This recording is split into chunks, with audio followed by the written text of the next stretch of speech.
Hello student, स्वागत है आपका गुरुकुल ज्ञान के मैथ क्लास में। तो चलिए समय नष्ट न करते हुए आज के इस महत्वपूर्ण सेशन को स्टार्ट करते हैं और पहले प्रश्न को लेते हैं ताकि कम समय में अधिक से अधिक प्रश्नों का अभ्यास किया जा सके। तो चलिए पहले प्रश्न को पढ़ते हैं और उसे आसान तरीके से कम समय में हल करेंगे, इस विधि को सिखाते हैं। तो पहला प्रश्न कह रहा है कि एक 250 मीटर लंबी रेलगाड़ी एक सिग्नल के खंभे को 15 सेकंड में पार करती है, तो रेलगाड़ी की चाल कितनी है। तो देखिए, जब भी इस तरह के प्रश्न आए तो यह ध्यान रखिएगा, जब भी इस तरह के प्रश्न आए ध्यान यह रखना है, एक तो ट्रेन की लंबाई खुद होती है, ठीक है, ये ट्रेन की लंबाई खुद होती है।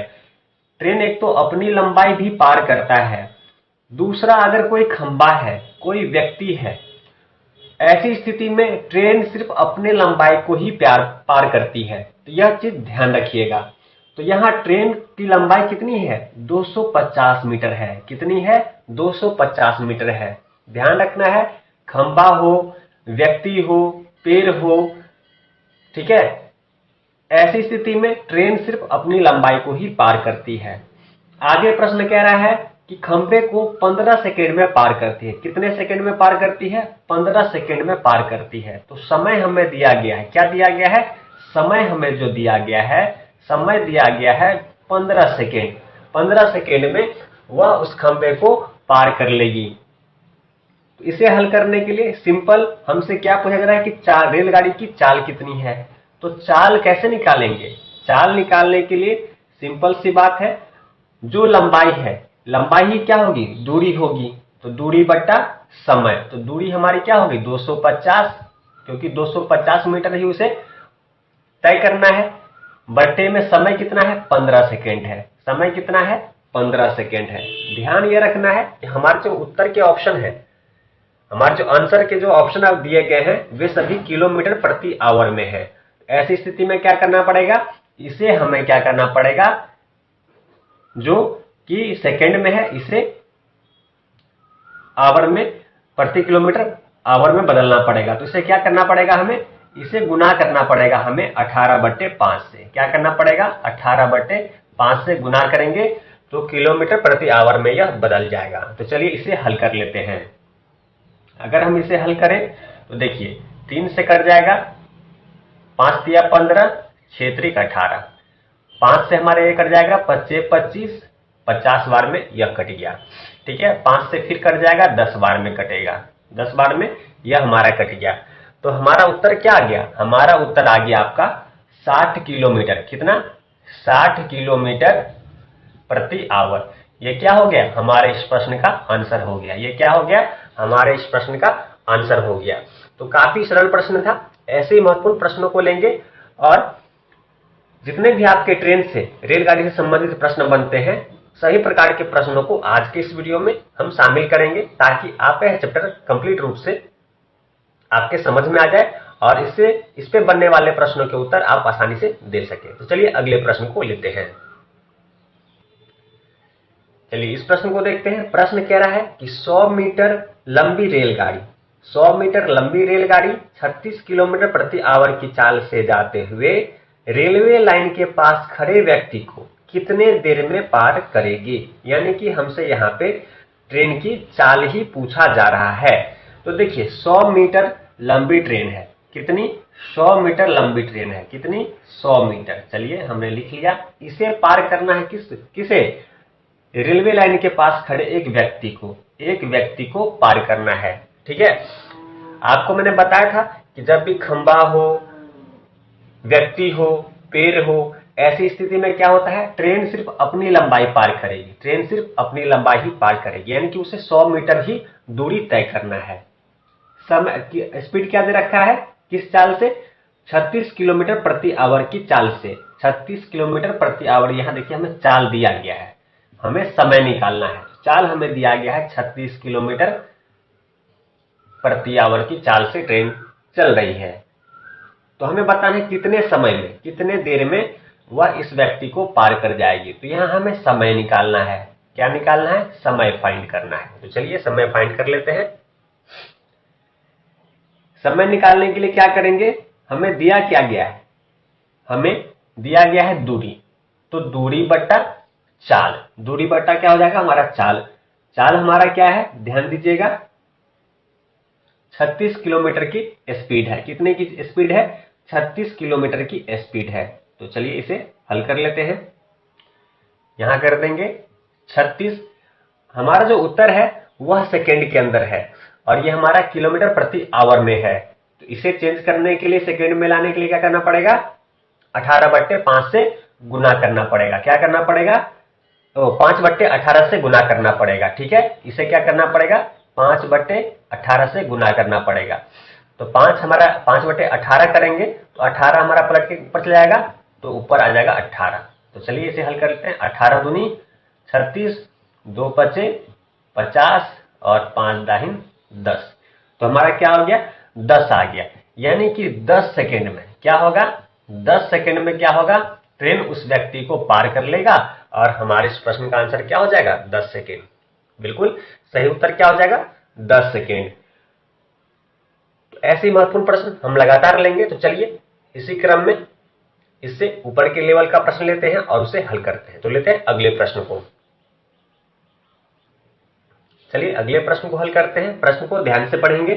प्रश्न कह रहा है कि 171 मीटर लंबी रेलगाड़ी 45 किलोमीटर प्रति घंटा की चाल से 229 मीटर लंबे पुल को कितने समय में पार करेगी। अब यहां ध्यान दीजिएगा, यहां ध्यान दीजिएगा, 229 मीटर लंबा क्या है, पुल है। 229 मीटर लंबा क्या है, पुल है। कितना, 229। दूसरा आपका क्या है, ट्रेन की लंबाई क्या है, 71 मीटर लंबी रेलगाड़ी। कितना, जो हमारा ट्रेन है, जो हमारा ट्रेन है, यह कितना हमारा 171 मीटर लंबी रेलगाड़ी है और पुल हमारा 229 मीटर लंबी रेलगाड़ी है। ठीक है, आगे कह रहा है कि रेलगाड़ी 45 किलोमीटर प्रति घंटा की चाल से, तो चाल हमें दिया गया है, चाल हमें दिया गया है कितना, 45 किलोमीटर प्रति घंटा, यह हमारा चाल दिया गया है। यानी कि इस प्रश्न में हमें समय बताना है। समय बताएंगे, पर ध्यान ये रखिएगा, जब भी ट्रेन किसी पुल को जिसकी लंबाई दी गई हो उसे पार करेगी, तो उस दी गई, चाहे वो पुल हो चाहे प्लेटफॉर्म हो, ठीक है, उसके लंबाई के साथ साथ ट्रेन अपनी लंबाई को भी पार करेगी। तो ऐसी स्थिति में क्या करेंगे, इस दोनों को हम क्या कर देंगे, जोड़ देंगे। तो इस दोनों को जोड़ेंगे तो हमें आ रहा है कितना, 400। कितना आ रहा है, 400। कुल लंबाई कितनी होगी, 400। यानी कि ट्रेन को कुल 400 मीटर दूरी तय करना है। किस स्पीड से, 45 किलोमीटर की स्पीड से। यानी कि हमसे समय पूछ रहा है, समय पूछा जा रहा है। तो समय बराबर क्या होगा, दूरी बट्टा चाल। तो दूरी हमारा हो गया 400, ठीक है, और चाल हमारा हो गया 45। यही दिया गया है 45, पर उत्तर जो हमारा है वह सेकेंड के अंदर है। तो हमें करना क्या पड़ेगा, इसे 5/18 से गुना करना पड़ेगा। 5/18 करेंगे तो 18 हमारा पलट के ऊपर ही चला जाएगा। तो चलिए हम ऊपर ही लिख लेते हैं। ठीक है, अब इसे हम हल कर लेते हैं। देखिए अगर हम इसे हल करेंगे तो देखिए 9 दूनी 18, 9 पचे 45, ठीक है, 5 से हमारा कट जाएगा, 8 पंचे 40, 0। 5 से फिर हमारा ये भी कट जाएगा, 40, 80, 5 से कम 5 और 6 पंचे 30। यानी कि हम देख रहे हैं कितना समय कितना आ रहा है, 32 सेकेंड। क्या आ रहा है, समय आ रहा है हमारा 32 सेकेंड। यानी कि ट्रेन जो है इस पुल को कितने समय में पार कर लेगी, 32 सेकेंड में पार कर लेगी। और यही क्या हो जाएगा, हमारे इस प्रश्न का आंसर हो जाएगा। तो काफी सरल प्रश्न थे। बस आपको यह ध्यान रखना है कि जब भी ट्रेन किसी कोई लंबाई, जैसे प्लेटफॉर्म हो चाहे पुल हो, जिसकी लंबाई हो, अगर ऐसी स्थिति में उसे पार करने के लिए कहा जाए, तो उस प्लेटफॉर्म, उस पुल की दूरी के साथ साथ ट्रेन अपनी दूरी भी तय करेगा। तो दोनों को हम जोड़ लेंगे, जितना आएगा यानी कि उतना दूरी ट्रेन को तय करना है। ठीक है, उसके बाद जो समय पूछ रहा है तो समय, चाल पूछे तो चाल, वो आप आसानी से निकाल सकते हैं। पर ध्यान हमें यही रखना है कि जब भी ट्रेन को प्लेटफॉर्म, पुल जिसकी दूरी हो उसे पार करना हो तो ट्रेन अपनी लंबाई के साथ साथ पुल की दूरी को भी, पुल की लंबाई को भी पार करेगा। तो चलिए अगले प्रश्न को लेते हैं और उसे हल करते हैं। अगला प्रश्न हमसे कह रहा है कि 180 मीटर लंबी रेलगाड़ी अपने समान लंबाई के प्लेटफॉर्म को पार करने में 18 सेकेंड लेती है, तो रेलगाड़ी की चाल कितनी है? देखिए ट्रेन की लंबाई कितनी है? ट्रेन की लंबाई कितनी है? ट्रेन की लंबाई है आपकी 180। कह रहा है कि इसी लंबाई के समान प्लेटफॉर्म को, यानी कि एक प्लेटफॉर्म भी है, वो भी कितना है? 180 है। तो आपको हमने पहले ही बताया, ट्रेन जब भी प्लेटफॉर्म को, पुल को जिसकी दूरी हो उसे पार करे तो ट्रेन अपनी लंबाई के साथ साथ उसकी लंबाई को भी तय करेगा। तो इसी ऐसी स्थिति में क्या करते हैं, दोनों को हम जोड़ देते हैं। 180 आपका कितना हो जाएगा? 360 हो जाएगा, यानी कि कुल 360 मीटर जो है ट्रेन दूरी तय करेगा। प्रश्न में हमें समय दिया गया है। क्या दिया गया है? प्रश्न में हमें समय और दिया गया है, वो कितना है? 18 सेकेंड में पार करता है। कितना? 18 सेकेंड में पार करता है। तो ट्रेन की चाल पूछ रहा है, तो ट्रेन की क्या पूछ रहा है? हमसे चाल पूछा जा रहा है। तो चाल निकालने के लिए क्या करेंगे? सिंपल, दूरी बटा समय करेंगे। दूरी हमारा कितना हो गया? 360, समय हो गया 18।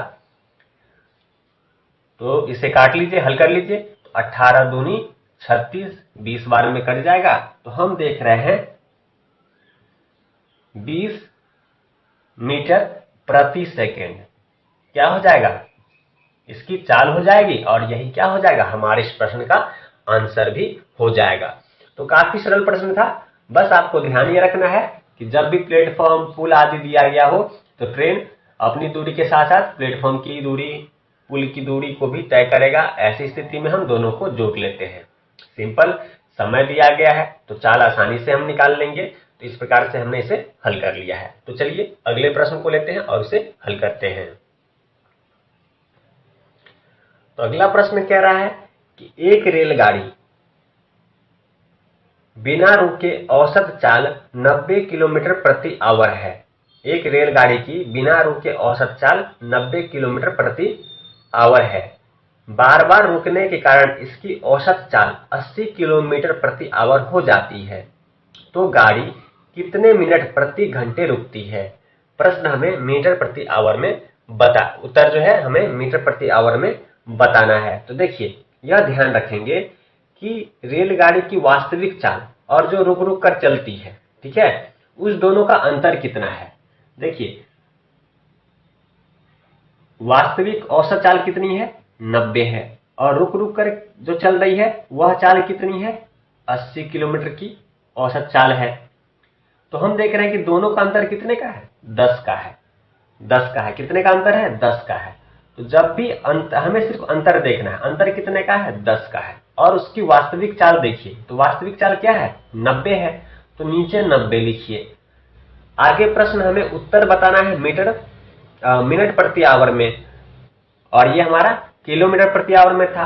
तो इसे 60 से गुना कर देंगे तो हमारा मिनट में बदल जाएगा। चलिए हम इसे हल कर लेते हैं। देखिए, 0 से हमारा 0 चला गया, 3 तिया 9, 3 दूनी 6, तो 10 दूनी कितना हो गया? 20। 20 बट्टे क्या हो गया? 3। 20 बट्टे 3 हमारा आ गया। अब सिंपल इसे हम हल करेंगे। तो 20 बट्टे 3 को हल करेंगे तो हमारा क्या आएगा? 6 सही 2 बट्टा 3। ये क्या हो जाएगा हमारा? मिनट प्रति आवर। मतलब 1 घंटे में कितना समय रुकती है? 6 सही 2 बट्टा 3 मिनट। ये हमारा क्या हो जाएगा? हमारे इस प्रश्न का आंसर हो जाएगा। बस इस प्रश्न में कुछ भी नहीं करना था, बस इतना सा ही कैलकुलेशन था और हमारा यह प्रश्न हल हो गया। भले ही प्रश्न देखने में आपको कठिन लग रहा हो, पर बनाने में यह प्रश्न उतना ही आसान था। तो चलिए ऐसे ही एक और प्रश्न को लेते हैं और उसे भी हल करते हैं।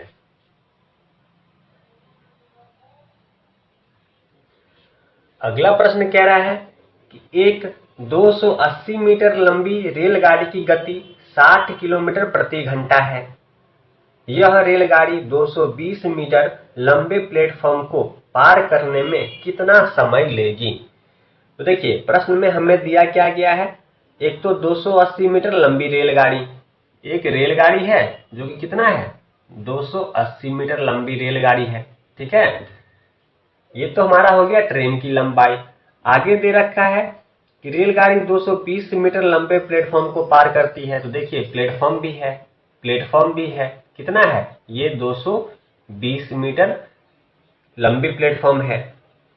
आगे प्रश्न में दे रखा है इसकी चाल, चाल कितनी है, चाल दे रखा है हमें 60 किलोमीटर प्रति आवर, 60 किलोमीटर प्रति आवर हमें चाल दिया हुआ है। तो आपको पिछले प्रश्न में आपको मैंने बताया था कि जब भी प्लेटफॉर्म को पार करना हो ट्रेन को, तो प्लेटफॉर्म के साथ साथ ट्रेन अपनी दूरी भी पार करेगा। तो ऐसी स्थिति में क्या करते हैं, दोनों को हम जोड़ देते हैं। तो 220 मीटर और ट्रेन की खुद की लंबाई 280 मीटर, तो हम देख रहे हैं ये कुल कितना हो गया 500 मीटर इस कुल लंबाई हो गई। यानी कि ट्रेन को कुल 500 मीटर की दूरी तय करना है। प्रश्न में हमसे पूछ रहा है कितना समय लगेगा, समय हमसे पूछ रहा है, तो समय बराबर क्या होता है दूरी बट्टा चाल। तो दूरी हमारा कितना हो गया 500, चाल कितना हो गया 60। उत्तर हमारा सेकंड के अंदर है, तो हमें इसे सेकंड में बदलने के लिए क्या करना पड़ेगा, सेकंड में बदलने के लिए सिंपल 5/18 से गुना करना पड़ेगा। तो 5 हमारा यहां जाएगा, 18 पलट के फिर ऊपर ही जाएगा। तो चलिए हम ऊपर ही लिख लेते हैं। तो देखिए इसे हम अगर हल करें 6 से अगर करें तो 6 त्रिक 18, 6 दाहिन 60, फिर 3 से देखिए 5 से हमारा यह कट जाएगा, 5 से काटेंगे तो 100 बार में हमारा यह कट गया। ठीक है, 0 से हमारा 1 0 ये चला गया, तो कितना बच गया 30। तो हमारे इस प्रश्न का उत्तर क्या आ जाएगा 30 सेकेंड आ जाएगा। 30 सेकेंड क्या होगा हमारे इस प्रश्न का आंसर हो जाएगा। 30 सेकेंड क्या हो जाएगा हमारे इस प्रश्न का उत्तर हो जाएगा। यानी कि ट्रेन को प्लेटफॉर्म को पार करने में कितना समय लगेगा 30 सेकेंड लगेगा। तो उम्मीद है आपको ये सारे प्रश्न समझ में आ गए होंगे। आप आसानी से इस तरह इस पैटर्न पे बनने वाले प्रश्नों के उत्तर आप आसानी से दे पाएंगे। इस उम्मीद के साथ कि आपको इस वीडियो से काफी लाभ हुआ होगा, आपने बहुत कुछ सीखा होगा। तो मिलते हैं अगले वीडियो में, तब तक चैनल को सब्सक्राइब कीजिए और साथ में बने बेल नोटिफिकेशन को ऑन कीजिए ताकि ऐसी महत्वपूर्ण वीडियो आपको लगातार मिलता रहे, ताकि आपकी तैयारी बेहतर हो सके। तो चलिए मिलते हैं अगले वीडियो में, तब तक वीडियो देखने के लिए आपका धन्यवाद।